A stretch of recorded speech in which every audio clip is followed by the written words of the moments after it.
The episode is weird because, like, the real villain is mental illness. Yeah. That could be Supernatural's tagline if you want. Supernatural. Yeah. Mental illness. And there are monsters. And there are monsters also.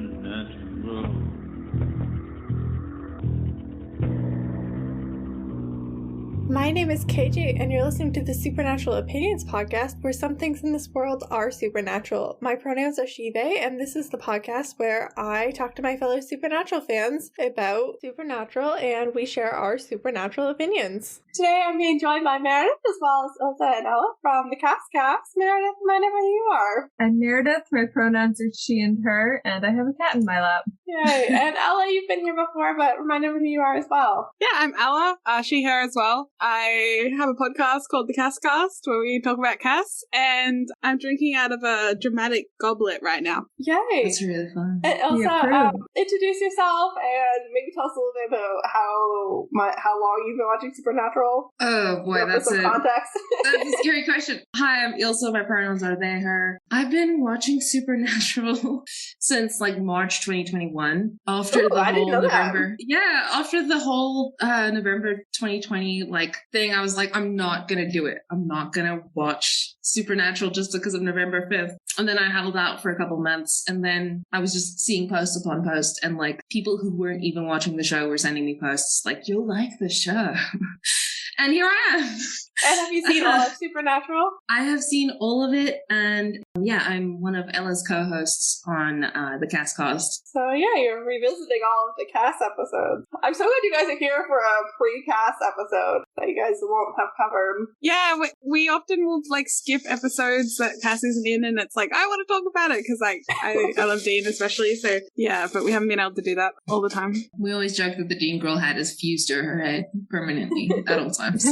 So I'm actually interested to see what you make of this episode, Ella, because of that. Yeah, it'll be a good time. Just a note for the listeners that I am currently recovering from COVID, so I'm going to be coughing during this episode. I'm not sure how well editing KJ is going to be able to get that out of there. It might just be something we have to live with. This week we're recapping Season 3, Episode 4, Sin City, which originally aired on October 25th, 2007, and that title is a reference to either the AC/DC song off their 1978 album, Powerage, or it could also be a reference to the Sin City comics by Frank Miller, which was turned into a movie in 2005. I want to believe it's because of AC/DC. Most of them are.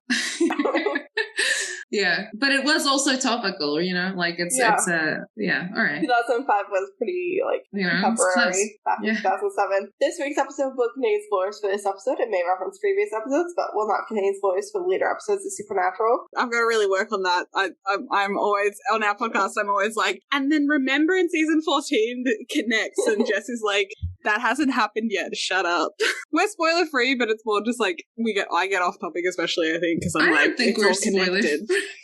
No, I mean, sorry, we spoilered. Sorry, we are spoilered. We're spoiler-free in that we try to be spoiler-free, but, like, Jamie from Dark Fix's podcast still can't listen to our podcast. Sometimes we lapse. Yeah, I mean, we fall off the wagon, but we get back on again. Yeah. We'll figure it out. Yeah. We gotta make the connections. It's not our fault. I just try to tell myself that, like, I get to make my connection on the second episode. Like, when it comes up again later, I'll get to be like, remember when we talked about this thing? Yeah, that'll be satisfying. Yeah. 3 or 4 years. I have such a fear that I'm not going to do that, and one day I'll be like listening to an earlier episode and I'll be like, I didn't bring up that whole thing. There's too much stuff. There's so much stuff on this show. There's so much stuff. I feel like I need a database. This episode was written by both Robert Singer and Jeremy Carver and directed by Charles Beeson. Jeremy Carver is the season's story editor, so he's been story editor on the previous 3 episodes, but this is his first full-on writing credit for Supernatural, and he's just joining us this season, but get used to hearing about him. He's going to be with us through to the end of season 10. And this is also Robert Singer's first writing credit. He's directed 6 of the episodes that we've already covered, but this is his first of 4 writing credits for the show. Not a lot of those, huh? Yeah. Yeah, he hasn't got a lot in general. He's a producer from season 1 to season 15. He directs 48 episodes, I want to say, over the show's run, but he only writes 4 of them, and this is the first one. Everyone that he writes as well, it seems to be like him and someone else, so it's like they kind of just every so often are just like, you want to write one this season? And he's like, I'll have a crack. Yeah.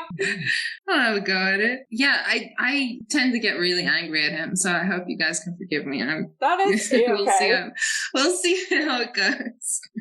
This is our 3rd episode that's been directed by Charles Beeson. His last episode with us was season 2, episode 16, Roadkill. So it's been a little bit, and that was very standalone. This episode felt very standalone to me. Yeah, definitely. I'm glad you mentioned that, because it is a very weird feeling. It does feel very filler. I'm very confused about what the plot of this episode was, which is exactly what we're going to talk about. It's time to get into our episode ranking. Meredith, what would you like to rate this episode? Oh, goodness. For reasons we'll get into, I have a very strange liking for this episode, but I also just don't really think about, most of it, except for, 1 or 2 things. So I'll give it, a 7.5. Okay, cool. Ella, how about you? I'm gonna give it,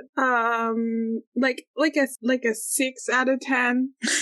I think that, it's got the issue where I think that, there's some really good scenes and some really fun things that, get talked about, but then certain writers, I just think, don't understand certain characters, and I think that is happening a lot in this episode, so that kind of puts a dampen on any of the fun kind of demon faith kind of stuff that I've enjoyed, right. So yeah. Do they just not get them like you do, Ella? I just think that, if we were writing the show, certain things maybe wouldn't be said from certain characters, but... Yeah, that's fair. You can fix them. Not so much fix them, but fix the show. Although I don't really think... Oh, sorry. I was just going to say that the show's not fixable.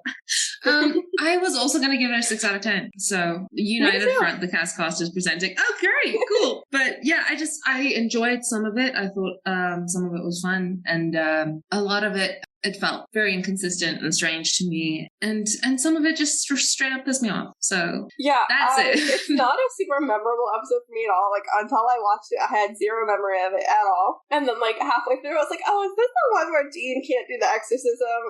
Oh, no. I was like, oh, okay. That was all I had for memory. Nothing also all that important happened in this episode. The only thing that, is important in this episode is, I guess that the Colt is back in... Right, yeah. In rotation. But, and there's a weird thing we're getting into about, the, town corruption stuff that, isn't a plot point. They were really trying to go for something, and, it just didn't go anywhere. Yeah. Oh, yeah. Anything. There's a real, I was saying to Ilse, there's a real, Puritan streak in the kind of morals in this episode.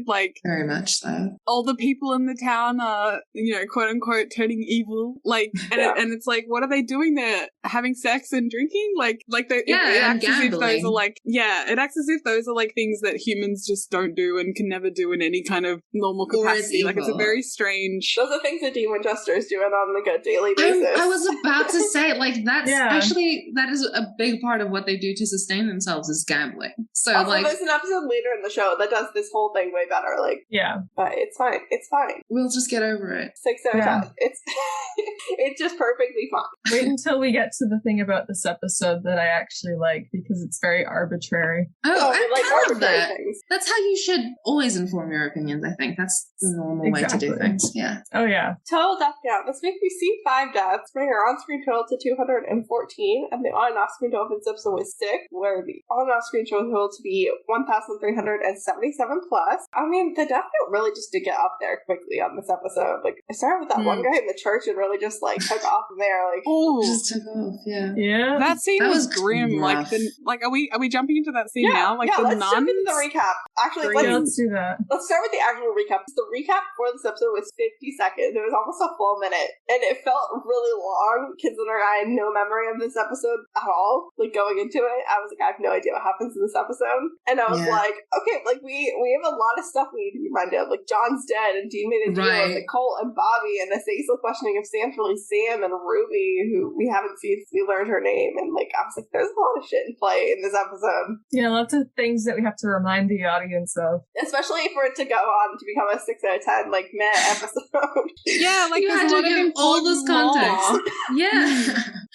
But it doesn't feel important. Yeah, I mean, it's also either knew or could have guessed. Like, yeah, except for the Colt, like nothing new happens in this episode. Oh, really? Yeah, that's pretty. Well, yeah. There's the first mention of Lucifer apparently is in here. Yeah, I did take note of that. Yeah, but yeah. Like, let's jump into this church scene with the poor nun and the priest who have to witness this. Yeah, by gunshot. The therapy. The therapy. Yeah.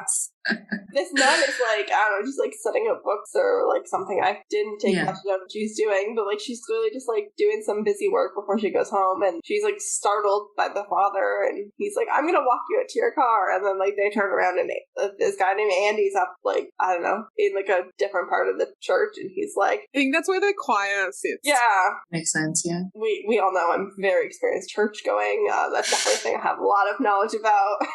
The church I go to is never laid out like this, so I'm just as clueless as you are. Yeah, I've definitely been to a church in the last 5 years. Absolutely.